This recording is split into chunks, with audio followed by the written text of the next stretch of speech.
Yeah, I can see. When you're not running as a I just like playing as the undead, to be honest. Yeah. That's my fun. I really The other enjoy that day, aspect. I incapacitated two people at the beginning of a map with a jockey because I grabbed one that was in the guy that was furthest back. I grabbed him, pulled him off the edge with a jockey, uh, ran back, grabbed the second guy, pulled him off the edge, and then the other two that went there and tried to help. One was charged off the cliff by someone else, and the other one was smoked. So they lost completely right in the beginning of the fucking map. Immediately they fucking raged. That's what Yeah. happens. That's That's the great thing about Left 4 like Dead. game You can just get away over. with it. You need to have actual players on the other side to continue playing. And Yeah, I like it because it's one of those games that you can do that. you, sh- Jump in and then all of a sudden, you should come once in a while when you feel like it. I actually need to reinstall it. Ever since I Oh, yeah. built my new machine, I haven't installed it yet. So Got a new hard drive as well. yeah, I did. Yeah, I picked up a terabyte. Because you Um, need that for recording files and shit. yeah, I need it for the recording files, and there's quite a lot of stuff there. I mean, if I'm recording a movie on Star Wars, for example, the amount of space it takes up. Let's see. I'm just gonna open this folder, its properties. It's 51 gigs for that was I think a 15-minute record. So Okay. I'm sorry. I was listening to you, but I was also. Okay, I'm going to read this to you.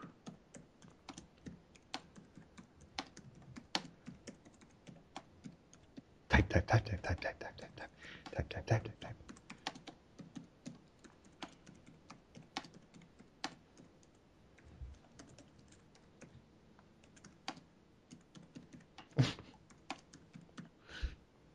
What the hell are you typing? It's like the biggest possible URL in the history of ever.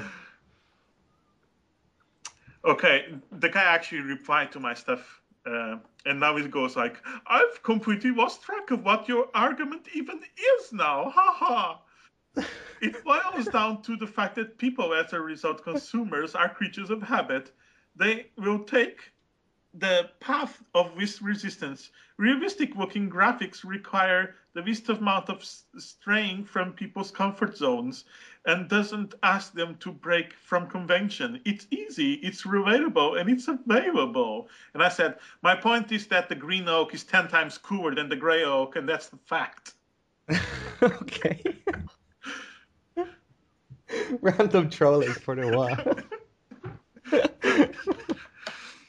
When people start just being retarded and when they run out of arguments, when you refute all their arguments and they run out of arguments, they just go into the realm of bullshit, then I bullshit back. Yeah, you know how well I can do that to you. Now he's gonna read this and he's gonna go, what the fuck? And I'm actually lost track. What was the original conversation again at this Was point? the fact Was that to do with. companies might save a little money if they went for a more stylized look for some games than the Oh realistic yes, ones, that's right. Yeah. because it saves money in animation because you don't need the motion capturing and stuff, because you don't need to worry so much about the uncanny valley. You know what that is, right? Yeah. You don't need to waste money on facial animations. You don't need And to. advanced details and stuff Yeah, like that. Yeah, I mean, China is the a good amount of example of that. texture work immediately doubles if you go to a realistic looking aesthetic. So the argument was that if you not some games really do benefit from that, like Battlefield. It revolves all around being and looking realistic, and the Uncharted as well, and Skyrim is arguably realistic looking as well, and all those games benefit from that. But not every game needs to be like that. It's true. I agree. I mean, you can go back in some years that have had standed the test of time, and the graphics aren't really subpar in comparison to today's. So Oh, and before that, earlier is said like, yeah, Wind Waker caused like, wait, where was it? I'm gonna try to find it. we Because someone else talked to him supporting my argument, saying that Wind Waker, despite looking cartoony, is one of the most beloved Zelda games.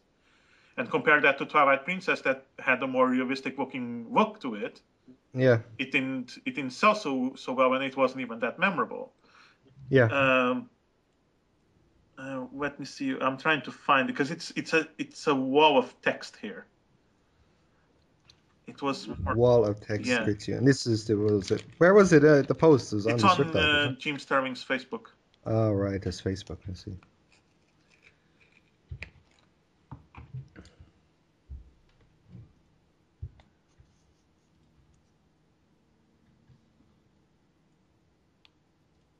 Wind Waker's, this is from him, a quote from him. Wind Waker's look was very divisive amongst Zelda fan base. And I wrote, when are fans of anything ever happy?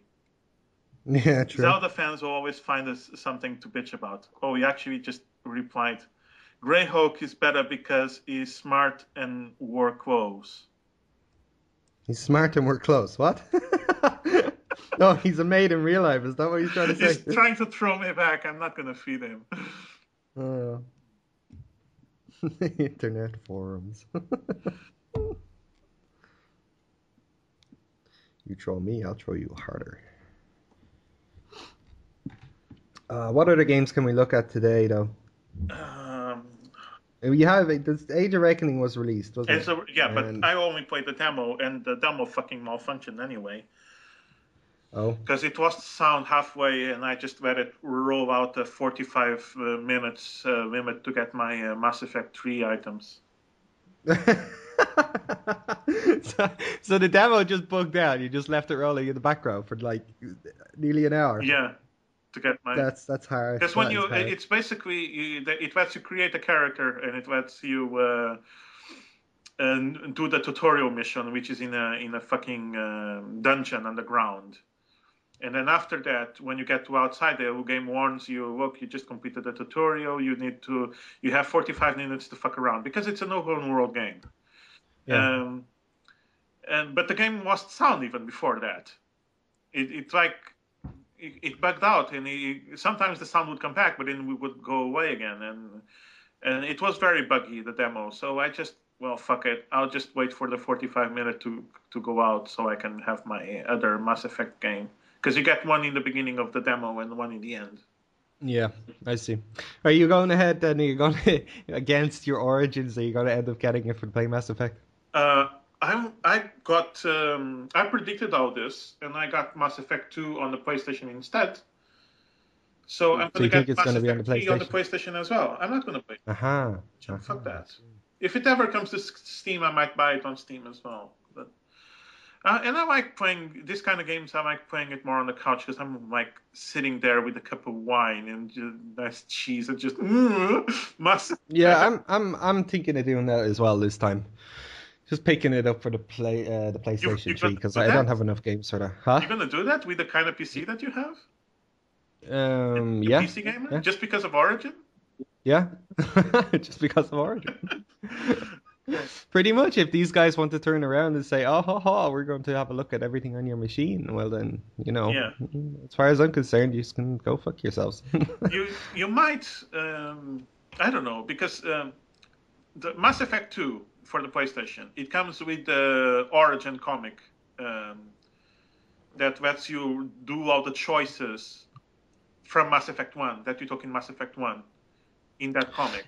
Yeah, it doesn't. It's not one of those things that's going to vastly bother me, because after playing 1 and seeing the differences it made in 2, it wasn't really that big. Yeah. It wasn't enough for me to turn around and go, mostly it's really some dialogue stuff, yeah, but it's just a few pieces of dialogue that give some nostalgic value to the fact that you played the first one, and then it's kind of a case of no, I don't see the reason. If it came down to me purchasing the game through Origins just for the save file alone, then maybe if it was worth it, but otherwise I'm just going to get it. But I think most of it will come into fruition in 3. All of it is going to come together in 3. For the Rachni Queen, for example, I think if she's dead in your universe, then she won't be able to help you against the Reapers. I think. But there has to be a default as Yeah, well. they'll have to do a way that you can create a new game and take all those decisions and choose how your universe is, because they did that on Mass Effect 2 as well. You can do Yeah. that if you don't want.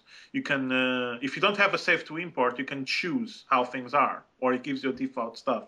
But I think it's worth it to get it on the PlayStation 2, even cheap as it is right now, and you can get all that DLC, which I would really recommend getting the Arrival DLC, because a friend of mine that's a Mass Effect nerd, Adrian, Yeah.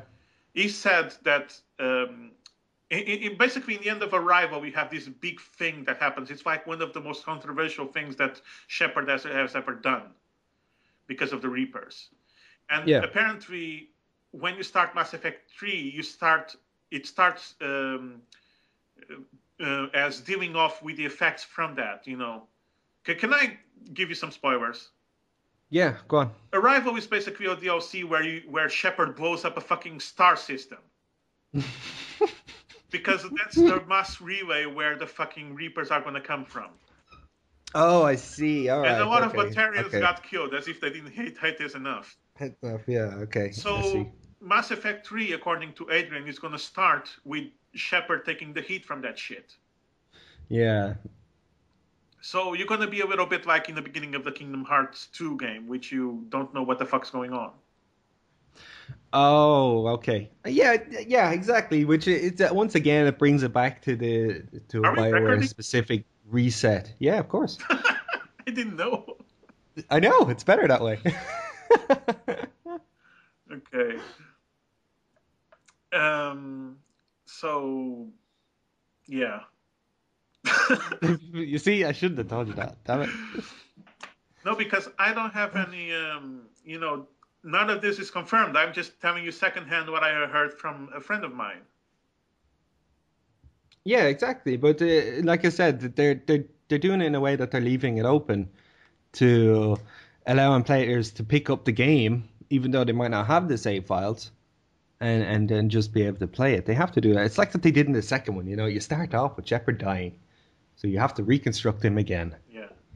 So how are they going to reconstruct him again, or does he die again? And then there's the fact that you can die at the end of Mass Effect 2 as well. So maybe it Yeah. starts off Mass Effect 3 dead as well, depending on your save file. Mm. Which is no Very problem, true. because they Yeah. can just reconstruct him. Yeah. If you went with the suicide option, yeah, I suppose that makes sense. But if you didn't, then I guess they're just going to have to go with something else. Maybe some other thought, It's like not really a suicide option. It's if you make all the bad decisions sending in your character. Yeah, but it's called the suicide option generally because you're making all the bad decisions to the point you're just going to die. Yeah, but Mass Effect 3, I already pre-ordered it, and it's like my most awaited game of 2012. Anticipated game of Yeah, it 2012. is. Alongside with Bioshock Infinite and Darksiders 2. But yeah. So you're going to What's get it for actually the happening? PS3, huh? I'm thinking about it. Then Yes, we I'm can thinking. play the online mode together. Yeah, definitely. Okay. Like I said, my only biggest issue with playing on the PS3 is trying to get my hands on a proper headset that allows me to talk while we're playing these things because it'll be a lot more fun. I thought you were going to say the controls because you're not used to shoot. Oh no, no, I have enough. I'm the controls in Mass Effect though are really fixed around the controller No, as but well. I it's think still a improved third-person shooter on the console, and I remember it. how much you bitched about Uncharted. Only in PvP. What? Only in PvP. Only on multiplayer games. Is that what? Yeah, yeah, Because yeah. when you got your PlayStation 3 and you weren't used to playing games that require aiming with an analog stick, you actually complained a bit and said that you were. Yeah, it does. It still sucks. I hate on multiplayer games because it's so slow and not as responsive as a But it, mouse. it got better, right? It gets better with time. Yeah, I mean, for the single player, yeah, it started off when I played like Charted 1 and it was kind of very cloggy and slow and thing. But by the time I finished Uncharted 2, I could do headshots on all the NPCs, which is fine. But then when you jump into PvP and your reaction time has to be like 6 times faster than that. Hey. Um, That's when it caused a problem for me. Ladies and gentlemen, welcome to the GameSlushy podcast number 9. Yeah. Yeah. Alan, Oh yeah, our opening. can you stop the recording a bit and see if you got any feedback? Because you didn't tell me we were going to record, so I had my headset off. And you might have been... No, you have no feedback whatsoever. Everything is But perfect. check the Stop. recording anyway. It's... I will after. More fun because to be honest, there is fuck all happening this week in general. So we're just talking complete and utter shite today. Yep. I'm not gonna do very much changing of that. Yeah, we don't, there's not much happening. Kingdoms of Amalur just came out, and I only played the demo. And, It's still actually on pre-order in Steam. oh. Let's see if I enter it now. Well, the If it's reviews are just out if at least. the reviews are out, so they probably its release date is the 10th of February, so it's in 3 days on Steam. So then all the reviewers would have their hands on it by now and be able to give out critic and ideas of it. I played the demo mostly because of the Mass Effect 3 items, and on paper it would be a game that I would love because it's very cartoony, very colorful, and I like that in a video game. Second, the names behind it, people behind Oblivion, at least the game designer that was behind Oblivion and Morrowind, Todd McFarlane, which is a very awesome comic book penciler. He created Spawn and was responsible for some of the best artwork in Spider-Man comics in the 90s. And R.A. Salvatore, which is also a big name. And technically, on paper, I would love this game, right? The combat is more. It feels more like of an action game instead of an RPG. But when I actually got my hands on it to play the demo, I felt so detached from the game for some reason, and it felt a lot to me, especially after I exited the tutorial area. It felt like a single-player MMO, actually. Yeah, but I think also if you have a bad download and you're missing sounds and stuff like that, you're probably going to be heavily affected That's by another that. problem. It bugged out on my PlayStation, Yeah. and I couldn't be starting from the beginning because I wanted the Mass Effect items. So I Oh, I just let see. it play out the 45 minutes of the demo to get the items, and then I didn't bother with it again. But maybe it's worth a shot when it's at budget price for me because I can't afford it in the game right now. I'm just having a quick gander here at the top sellers on Steam at the moment. It's still Skyrim. No surprise there. No surprise there. Gotham. But the second one is this Crusaders Kings 2, which is a kind of a strategy based game. It looks a lot like Civilization actually. Okay. Yeah, I don't like this kind of like strategy games so much. The turn-based ones, yeah. I was a bit of a fan, especially of Civilization 4. Civilization 5, I did put quite a few hours into. Let me just check here. Yeah, 100 hours played on that game. I didn't enjoy it as much because my PC couldn't run it as well. So when you got into the late game, yeah, and there were 10 factions all across the map spread on high technology, then everything started to slow down. You require quite a bit of a processor to run that. It was a bit annoying. But since I upgraded now, I wouldn't mind giving it a shot again just to see how much of an effect that it's had. But Having it in 7. Speaking of strategy games, there's a new Kingdom Under Fire game coming towards the PS3 this time. And those are fucking epic. I used to have Kingdoms Under Fire on the Xbox, and it's one of my favorite strategy games of all time. One of my favorite games on the Xbox, period. Have you ever heard of it, Alan? No. It's basically, think about... Heard of it, yes. I can't put a face to it, so to speak. It's basically fucking Dynasty Warriors, but where you can actually command your troops. Oh, I see. Okay. You have units, different kinds of units, and it's in a very like Tolkien-esque universe, but with vampires. It's kind of like orcs, vampires, and all that shit mixed together. And you need to advance throughout the map, conquer more and more. And there's two parts of it. There's when you're on the basic map, right, where you move troops from castle to castle, and then there's the actual battles themselves. and in the battles, and you would be surprised how well it controls, the strategy part of it, controlling units, ordering them to move and to attack and to protect. You would be surprised of how well they made it work in a controller. But then there's more to it. Then you actually go on your general. At any point you can switch between orders, ordering. Yeah, or jump into Yeah, the actual and then fight it itself. becomes a hack and slash. Oh, that's not bad actually. If it's pulled off, I mean, I found so many games that have done that and tried to mix in these multiple ideas and incorporate like multiple types of play into a game. Have usually failed. But on Kingdom Under Fire actually worked because Yeah. and you have like this. Usually your generals are like these larger than life characters, with big fucking swords that you basically feel like fucking Sauron at the beginning of Lord of the Rings. Every time you fucking swing your weapon, you hit like fucking 30, right? And then all of this is accompanied by like really gorgeous graphics, like thousands, not thousands, but hundreds of units on screen at the same time without any fucking graphical lag. Yeah. And this was on the Xbox, by the way, not the 360, the original one. And all of this is accompanied by this fucking heavy metal soundtrack, which makes it all the more epic. So you're like seamlessly just telling your units to advance, to protect, to retreat, to do whatever, and at the same time, like the next second, Jumping into it. immediately you're hacking through a group of orcs and stuff.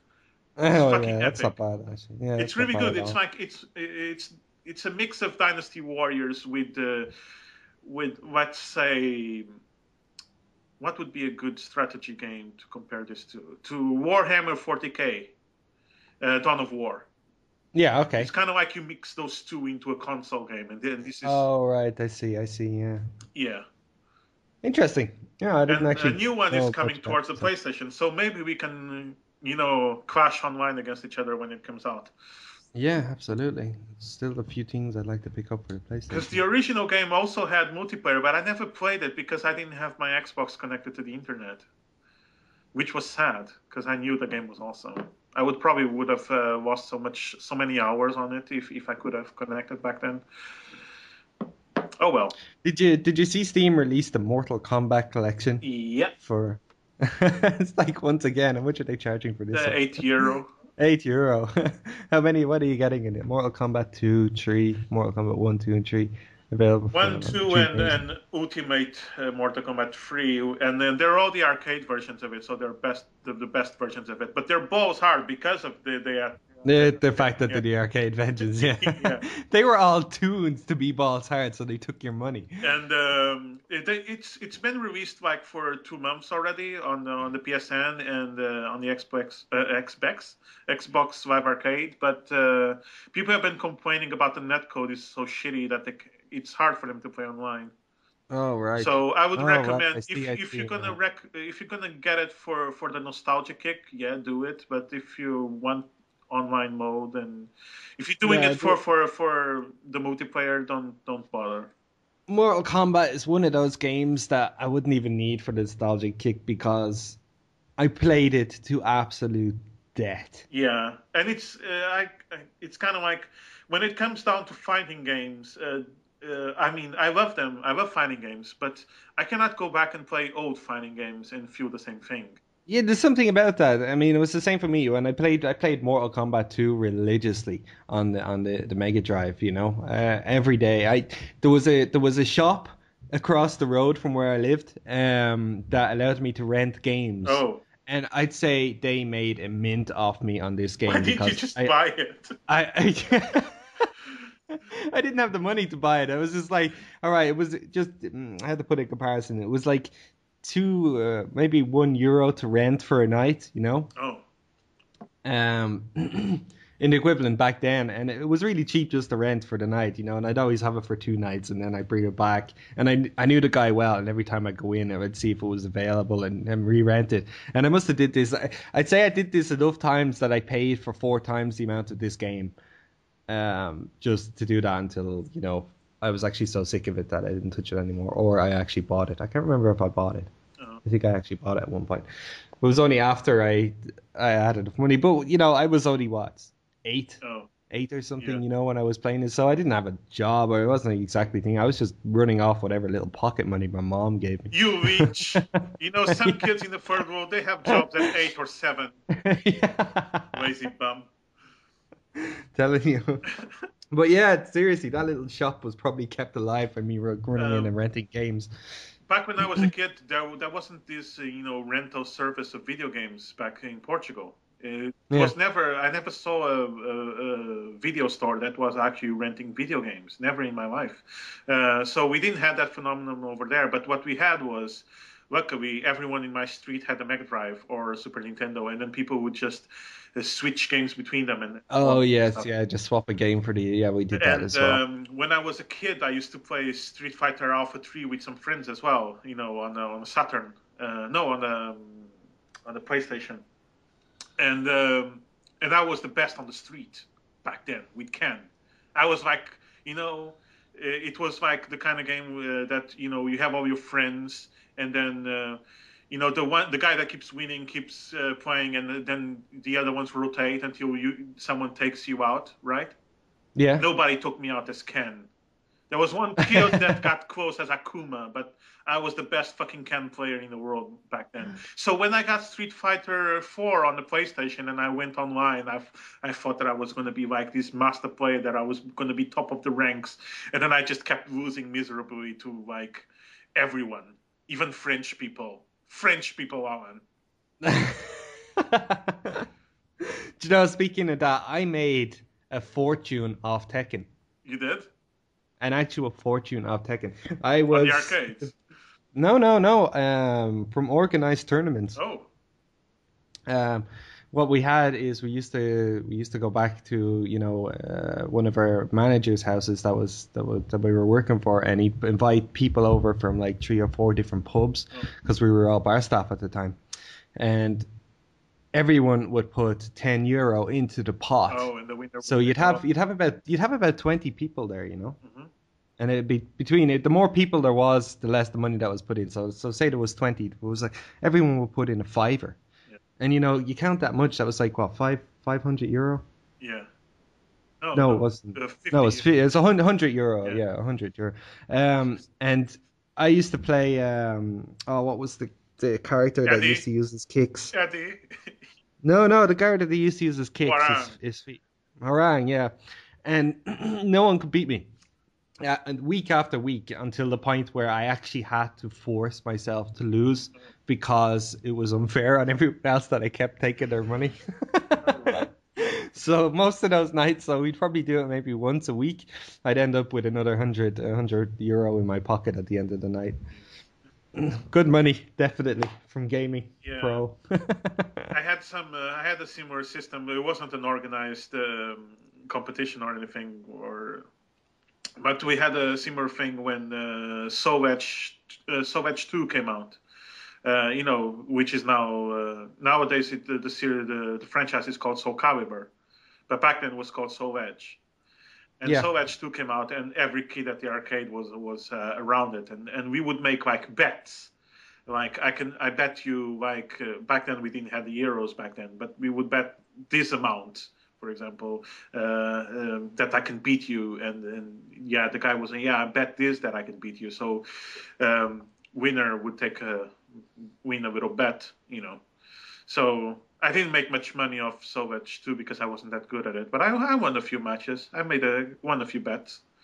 Yeah, absolutely. Well, that's how it was. It was good fun. I mean, when you have memories of that with the games, it really kicks back home, So why you're a gamer. Soul Edge 2 was actually the only game where I actually won bets for money and actually put money down as a bet when playing a game, to be honest. Because we had this kid that came to the arcade one day and he said, "Yeah, I can put this amount of money down and I bet I win if you bet as well and stuff." And then he started the whole thing, Yeah. and then it just caught up. Um, but then we stopped. We didn't went anywhere from that.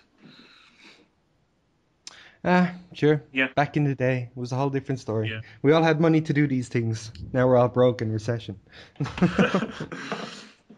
Yeah, we used to Uh, have our parents' money back then. yeah, we had mommy's money. Yeah, Indeed. yeah. Anywho, um, so yeah, Yeah, about that. another. It's going to be more editing for you now. Let me just see here on Steam. What else? Yeah, I'm having a look there now myself, and I don't really see very much happening. It's a quiet week. We're just waiting on stuff to come out so we can have a look at them. Yeah. Anywho, I've been playing a lot of Left 4 Dead recently. Left 4 Dead 2 again. I have a Yeah. group of friends that play every night, and that's quite cool.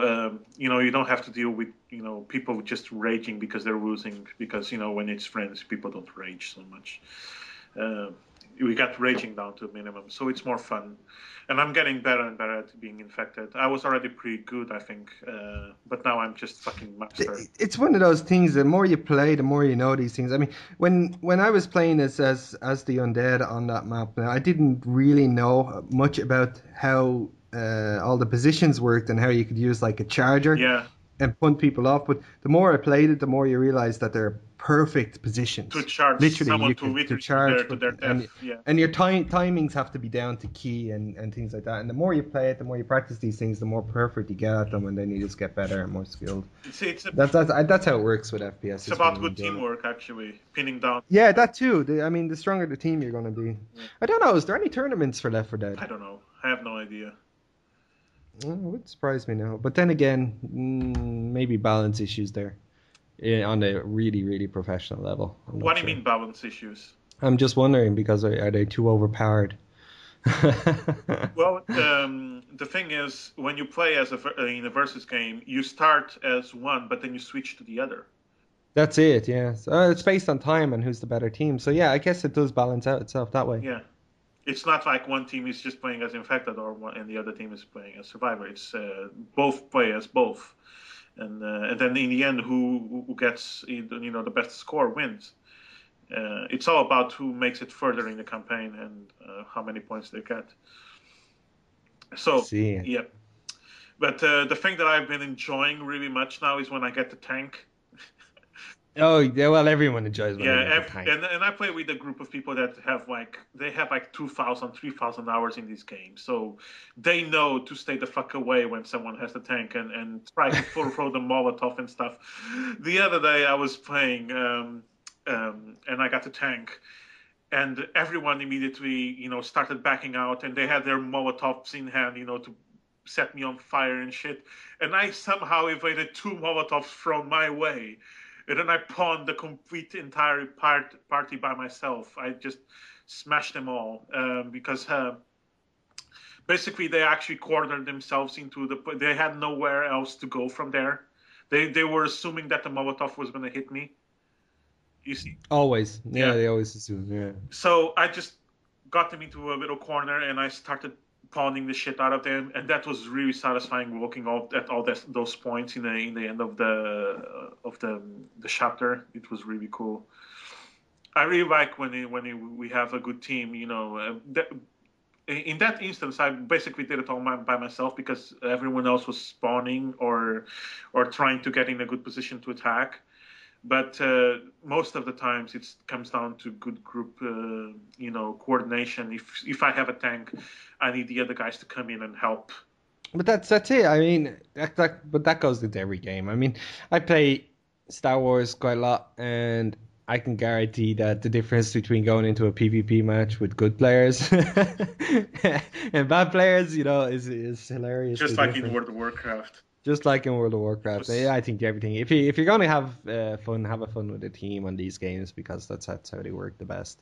the funny thing Um, about World of Warcraft, it's each side always thought that the other ones were always winning.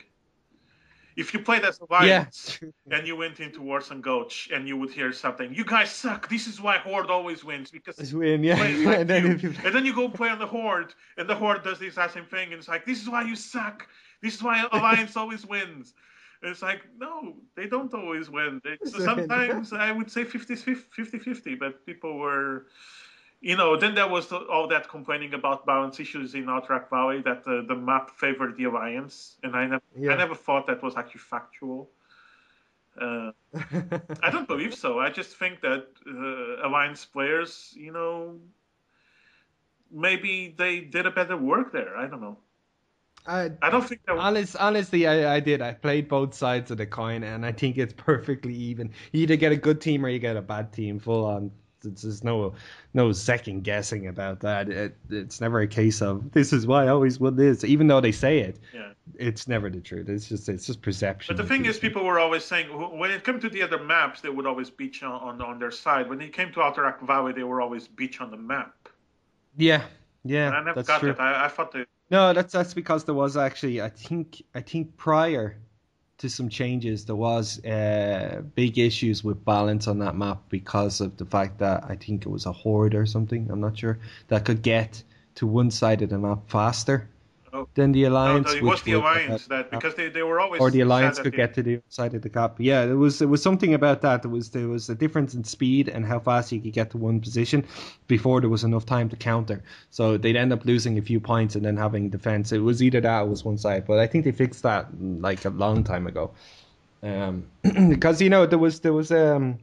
there used to be all these additional bonuses in Alterac Valley as Yeah, well. if you kill Belinda and stuff, you get some extra honor, extra XP. Yeah, but then if you do all the quests around the area, you can summon a bloody giant Oh, to but really just. people didn't don't bother do that anymore, or they didn't bother doing. No, they removed them. I mean, you used to be able to get the wolves. All right, the wolves were the most overpowered one in the game because what that would do would force the enemy to charge back. You could make so much ground by just getting the wolves, all the elite I wolves, the can't pack of. remember the last time that I saw one of them summoning the big ant. But that's it because they removed Yeah. it. It's not summonable anymore. I don't think Okay. they found there was too many little balance issues. At least I think. At least I think. I mean, it could have been a case that they just made it too easy to win or lose. Yeah. And because I remember the matches used to go on for up to an hour. Hours and hours. I Yeah, an remember two and hour a half plus. hours in Outerac Valley. So the difference between questing, but I think that I'm pretty sure they changed the quests before I left WoW, and there wasn't actually the option to do it. But then they also put timers on Alterac Valley, so it had to end within a certain time. And yeah, Yeah. yeah, there were a lot of things like that just to make people happier, but you missed them. I mean, Alterac Valley was epic at that point. You used to have some of the most epic fights. You could be in there for hours and hours, and if you were into that type of thing, you would have a great time. But if you didn't, you could just leave. I mean, and try queue for one of the other war zones. You had the option. It wasn't randomized, and but Outerac people still Valley. complained about. Never so many people who don't shower gathered in one place. Yeah, it's true. It's true. I remember even some of the PvP videos that went up about it. How people showing themselves off against two or three people at once, and Oh, I remember some, when some I good. when I played as a warrior, it was so frustrating playing as in Outerac Valley. If you didn't have a healer, then you would go down so easy. The warrior is one of the. It was like the only class, in my opinion, that really needed a healer with him at all times. And if you had a healer, you were a death machine. But if you didn't, then you were just pathetic. Anyway, speaking of WoW, there is some things I will point out, and it's a bit of an issue that we've having in Star Wars over the last few days. There's a lot of people at the moment, even in our own guild, and I'd say it's a lot happening for other guilds as well in Star Wars, are actually quitting the game Why? simply because the raid content doesn't meet their par. Now, this is a big problem for obviously a lot of people, and I've started thinking about this in regards to why, all right? Because the content itself isn't actually that bad, but there is quite a lot of problems with the simpler things like the UI, the frames, things, and information of the actual raid. I mean, the raid bar and information in the raid bar is very, very static. It's very basic. There's no advanced positions you can put people. You don't know and both. And the biggest problem there is the combat log. There's no combat log in the game. You cannot add it with add-ons or anything. No, we can't use add-ons at the moment. So I think this is really what it comes down to. A lot of people have been so used to playing these other games where WoW and things like that, and they're so used to having all these The comforts, thing, you the know? thing is that with World of Warcraft, the UI was shit too. But the thing is, it could have been modded. Yeah, It, but this also led to the problem with WoW. You know, I mean, the fact that you had deadly boss mods, right? yeah, This was one of the biggest mods for WoW rating. This caused the developers to actually have to make the content harder and harder because of the amount of information that they were getting from those mobs. that's not So the then they way. had to That's trick. not the way I saw it. I saw it that Deadly Boss mods was needed because the developers made the Exactly. content too hard. I think it was the other way. Exactly. They did it on that basis that because Deadly Boss Mods was making it too easy, you had to have Deadly Boss Mods to be And required other to do the people would raid. argue that Deadly Boss mod is only needed because they made the bosses too hard in the first place. No, I mean, if you didn't have Deadly Boss Mods, the things were impossible. The bosses were impossible. Plain and simple. You couldn't see timers. You couldn't see when a debuff was put up on time, when to move out of an area because he was channeling something. You know, things like that. They were all missing The in thing, even the, in the WoW. thing that the sad thing about World of Warcraft is that every single boss, you could be the best fucking World of Warcraft player in the world. You could have the best reaction times and shit, but every time a new boss would come along, it was completely different mechanics. They would just invent mechanics that weren't there before for that new boss fight, and then you would have to learn everything from the beginning. Yeah, I mean, yeah, I exactly. mean, But take a look at. I know it's not comparable because it's not an MMO, but take a look at Left 4 Dead. You have the rules of the game. And Valve can make just another campaign, for example, and put it in, and people will play, and they will know how to play it because they already know the rules of the game. The thing with World of Warcraft is that every single boss has their own rules. Every single boss has their new buffs and stuff, and then you have to wipe repeatedly just to understand what these buffs just to do understand and like how the to thing, and counter that's them. And in the end, World of Warcraft, it wasn't feeling like an epic battle anymore. It felt like a fucking exactly. coordinated dance. Exactly, A exactly. And this coordinated was it. This was their dance. ways of getting around the fact that everything else was displayed on screen. Now, the problem right now with Star Wars is that they doesn't have any of that, and they're trying to keep it like that so that people learn the mechanics. But the problem is that there are so many different comforts that are missing from the game. Like for example, I'm a DPS class. Yeah. I want and I need my combat log and my DPS meters. I can't compare myself to other damage. I don't know if I'm doing bad in a raid, even though I might be hitting everything on the exact cooldown and the exact timing that I think I see is right. Yeah.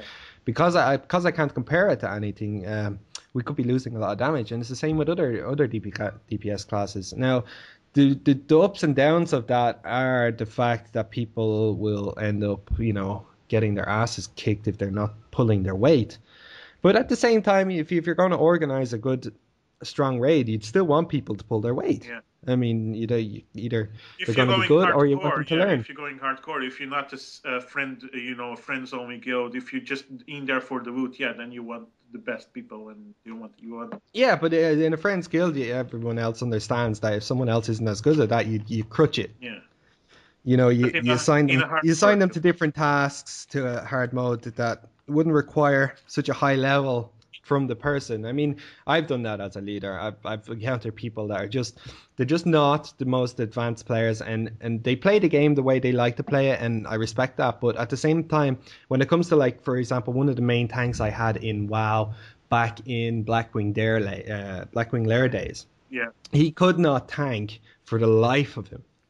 Now, he had the best gear out of every one of our tanks, but he couldn't hold aggro. Now, this was one of those things. So, what we had to do was assign him to pretty much pick up one of the odd mobs, sitting in the back, Yeah, he was the and off just tank. just leave him there to hopefully build up enough threat. So by the time we kill the other 10 mobs, we can come to him and then kill it down. But he'd have it down like 20 or 30% HP anyway by himself, just by doing normal damaging attacks. Yeah. And these things, were adaptive. So you could do that, and you could still get into the raid and still win his loots and be there as part of that backup off tank. But there are people just like that are just like that.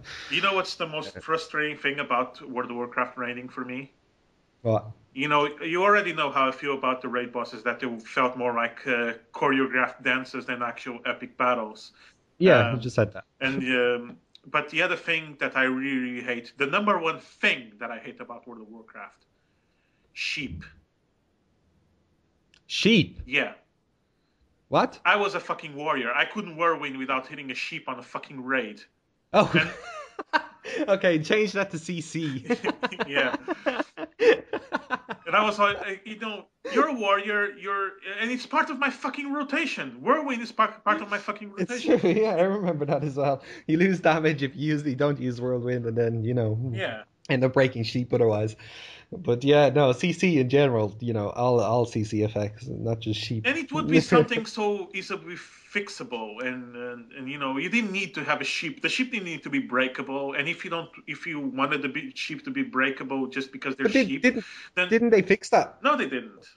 I thought they made them immune to AoE. No, they just removed the necessity for having sheep in Wrath of Witch King. You didn't need sheep anymore because it was just Yeah, it's true. It's true. You so didn't. you just AoE everything. Yeah, that's right. I remember now. Yeah, but I thought I was pretty sure by Black Temple they had pretty much No, by removed Black the Temple they were AoE still reply. there. I remember because I had headaches just trying to fucking not break the sheep. Oh, yeah, I remember that too. Oh God. The only fucking time I got some rest on that department was when Wrath of Witch King came along, and then they didn't need sheep anymore because the trash was so easy, and but then they fucking nerfed 30% of my fucking DPS with one patch. Yeah, but come on, you're destroying. Warriors were destroying. So Even I was no, destroying. I but was like the thing 20% over is, all the highest DPS at I one had point. Titan's grip. I needed, I was had two two-handers on each hand, one two-hander on each hand. And they nerfed Titan's grip damage by 10%. All the damage that you do is reduced by 10%, which then also reduces the amount of rage that you generate, Yeah, which generate then as well. reduces the amount of damage that you can do again. And a little change of 10% on paper actually technically became more like 25% or something. Yeah, I know. There were things like that Because I just weren't couldn't thought generate through. rage, and I wasn't. I would need like full Uduar gear just to be able to do the same kind of damage that I was doing in Yeah. Nax Ramas, and that was fucking retarded. So Yeah, I remember them well. I remember them well. It was a case of so I what fucking the fuck. went and I played Hunter. I rode a Hunter, started raiding as a Hunter, was doing top DPS and shit, and then they nerfed the Hunter. And Yep, stop doing top DPS then. it's like, what the fuck? I can't get a break. No, you're And not I allowed was to actually DPS. thinking maybe I should rope Paladin so they could nerf those fucking cunts. And then they nerfed them too. Yeah, no, it was one of those. And but yeah, but as I was saying originally when I brought it up, is the comparison now, in that everyone has this, mindset Yeah. that we're so used to having all of these comforts in a raid that when we come to a raid that's actually doesn't have all of these comforts that we're Yeah. so used to, that people are getting pissed off Most and of those leaving. And it's gamers I like, would take it come from World of Warcraft, and World of Warcraft was a game that took years to get polished to the state that it was yeah, vetted. exactly. I mean, And not only that, you had a big community that was already, every time a new patch would come out, they would have this huge community ready with new versions of their add-ons to make the game better. So you had a lot of support from the community, and you had a lot of time that Wizard took creating the game as we know it today. You yeah, know, and these people go to this new MMO and they expect it to have the same amount of polish that World of Warcraft took years to achieve. yeah, it's true. It's So a true. little bit more patience, please, maybe. That's all you can say. A little bit more patience. I mean, as far as I'm concerned, BioWare have made an amazing game. Yeah. They really have. I mean, they're given the expected time for an actual casual player to level up, and that it takes over a month. It actually does. It takes over a month probably for a reasonably casual player to level a character from 0 to 50 and enjoy all the content that's offered there. And the content that is offered there is amazing. The story quests are amazing. The interaction is amazing, and everything about that. But then when you hit 50, Yeah. This is where the problem everything falls over, you know. Because then you want to be considering doing all these flashpoints and raids, and then you find these bugs, and you're missing all of these things to do comparative studies and find out what's your best and how to compete yourself at that point, and then you're running into problems. And it's something that they probably should have allowed. I think they should have allowed mods. I said that even in beta when it The was game will get beta. better. The game will get. It will. I will. They've already said that they're going to fix these things. It's just a question of time. Yeah. And hopefully some people will probably just. I'm going to hold out. I'm going to play this game for 2 months. Yeah. This is my goal. And if I don't see actual vast improvements in the raid requirements, then we'll be looking at other things. Because I'm enjoying the PvP for the time being, and I'm enjoying leveling the classes differently. Yeah. Because I like seeing the different stories. So it's enough to keep me going for quite a bit. Just the way I haven't played the game yet, as you know, but just the way they've made the character progression, they should be congratulated for that, for doing that in an MMO, to be honest. Yeah, yeah. There's a system in the game called Legacy, by the way. What's that about? And the Legacy system pretty much affects all of your characters. So what happens when you reach level 30, you get a Legacy option. So what happens is that you open up your Legacy and you give yourself a surname. Oh. So for example, my character name is... They're kind of like from the same family or something. Everyone's from the same family. And every time you create a new character, it'll have that Legacy surname immediately. Yeah. And it also contributes to the Legacy points, which increase your Legacy level. And apparently you're meant to get rewards like that. The system isn't fully implemented yet. At the moment it says come back, you know, they're waiting to do that. But That'll probably be in the can next you major have two patch. characters at different sides on the same Legacy? That's a good question. I don't know Can if you we even can have make them. characters on different sides on the PvP server? Yes, you can. You can make characters on both sides, but whether or not they're affected by your Legacy being Jedi side or Sith side, yes, apparently they can. They can, yeah. They can all be on the same Legacy, yeah. Very good. Good. Okay. So, like, I call my Legacy Strike. I have Hereset Strike. I should have called it Striker. Striker sounds good. Yeah, unfortunately, that was taken. There was a lot of names taken, you know. It's a pain in the arse because when you get to that point and you're trying to think of a surname, everything you want is taken. Yeah. So, this is one of the things. Early, I guess. And I think they did right in giving you a random name generator for creating your character, but they really need to put it in a random name generator for creating your surname. I never liked naming the random name generators, to be honest. When you come through and you're running through about 80 different names and you still can't find one that's yours, then yes, the random number generator really comes into play.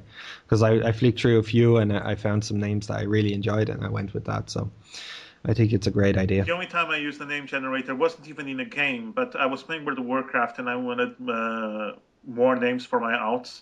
And I went on this man name generator. Do you remember that? Yes. It was Herod approved. And there he had like names like Bud Griffin Crotch or Thunder Stump or something like that. Sensual Thunder. Oh, that was our guild, by the way. Sensual Thunder.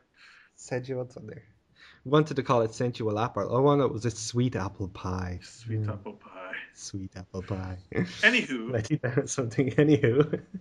BioWare announced that you should maybe it should be a good idea for you to hang on to your Mass Effect 3 saves after you finish the game. Oh, you're joking. Indicating that even though this is the last of the Shepard Mass Effect story, this is the end of the Shepard focused games. Maybe your decisions in the Mass Effect series so far, it may affect future Mass Effect games. Where you don't play as Shepard, but instead play as Joker. No, but I would like to play as Joker. I probably would as well, actually. They could probably make a good spin-off like Joker Jet Pilot or something. Yeah, but the Joker wasn't always crippled, was he? He's always crippled, yeah. I thought that happened in an accident. I thought I'd seen a scenario where he wasn't. No, it tells you in Mass Effect 1, if you talk to him a little bit, it tells you that despite him being a cripple, he's still the pilot that you want. And, yeah, it's true. And then Shepard goes like, cripple? I didn't know that. Yeah, then he because he's goes only into sitting more down. detail that he has brittle bone disease, and then you know all that.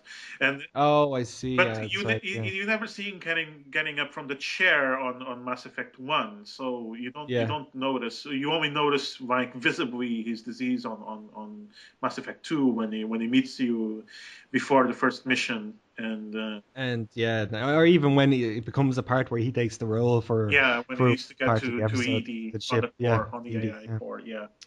That's when you notice that he's real. And even in the beginning of Mass Effect 2, Shepard grabs him by the arm and he's like, "Hey, watch the arm and stuff." Yeah, don't touch me. Stop touching me. Stop poking me. Stop poking That me. was okay. Yeah. Yeah, it's true. I remember it. But yeah, if that's the case, they're going down that route. I think it's good. I don't know what to think I really. think it's good. I think it's because the choices that you make right now as Shepard are going to it's going to be colossal. It's going to shape the galaxy. Oh, I like that picture you showed me where he has to choose every decision you make. So the guy's standing there with a pair of socks, and he's like, "Uh oh, What? what do I do?" What are you talking about? Did I not show you this one? Hold on a minute. Hold on just a minute. I will have to find this link now, and it's very, Is very it funny. Mass Effect related? It is Mass Effect related. I have so many links that I get sent on a daily basis that I do not know which I'm looking for. You're a very Maybe. popular guy, especially now that you have the off-time gamer thing. Yeah, it's true. It's picking up all right. There's quite a few subscriptions every day now, so You have hopefully. any girl Sure. gamers checking you out? Yeah, quite a few. Okay. Okay, Need to I get see what need you to get did on there. some of that YouTube action as well. Was Penny Arcade? Hold on a minute. Oh, I'm gonna have to spend ages looking for this, but I'll send it to you after anyway, after the podcast, and you can have a quick look because it'll take too long for me to find right now. But it's pretty much it's a picture, someone makes a piss take of Shepard and how EA have turned around and said every decision you make in the game has colossal effects, and then there's a picture of Shepard there, with sweat dripping down while he's holding up a pair of two colored socks. And he picks the wrong one and the universe explodes. It's very well done. Yeah. Yeah. But I think that's it. That's probably going to be it for today's podcast, guys. Short one today. There'll be more Not next really. week. We're hitting now near the hour mark, so pretty much on time. Pretty much. There really isn't very much happening at this moment in Q1. We're still waiting for releases. There's probably some more stuff coming out in February, as we're just hitting into the first week of it now. Mm-hmm. So it's a late February. Oh, Maybe. yeah. But we shall see. We shall see. Okay. In the meantime, guys, be sure to check us out on our website. We will be trying to get up as many different reviews and news as we can on the site, so you can also give it a read, give us some feedback and comments. Also send us a mail at GameSlushy@gmail.com if there's any topics you'd like for us to talk about in future shows. And, of course, that would be everything I can think of. Yep. See you next week, guys. Game on. Game on. See you next week, guys. That sounds too corny. Yeah.